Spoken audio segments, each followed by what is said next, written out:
السلام علیکم۔ ڈینگی کے وار برقرار، کراچی میں وائرس مزید پھیل گیا، ہسپتالوں میں مریضوں کا تانتا بند گیا، شہری ہوشیار رہیں۔ کیا آپ حالات حاضرہ سے آگاہی حاصل کرنا چاہتے ہیں؟ خبر کے پیچھے چھپے اصل حقائق جاننا چاہتے ہیں تو ابھی سبسکرائب کیجئے ذیل پاکستان کو اور ساتھ ہی گھنٹی کے نشان پر کلک کر دیں۔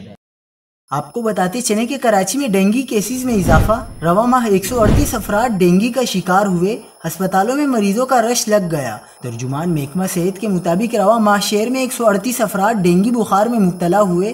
ترجمان نے بتایا کہ ڈینگی کے سب سے زیادہ 75 کیسز ضلع شرقی میں رپورٹ ہوئے، جبکہ ضلع عربی میں 22 اور وسطی میں 20 کیسز رپورٹ ہوئے۔ ترجمان کے مطابق ضلع ملیر میں 7، کورنگی میں 6، عربی اور کیماڑی میں 4 کیسز رپورٹ ہوئے۔ ترجمان محکمہ صحت کا کہنا ہے کہ ڈینگی بخار سے متاثرہ افراد میں خواتین، بزرگ اور بچے بھی شامل ہیں، جبکہ رواں سال صوبے بھر میں 909 افراد ڈینگی کا شکار ہو چکے ہیں۔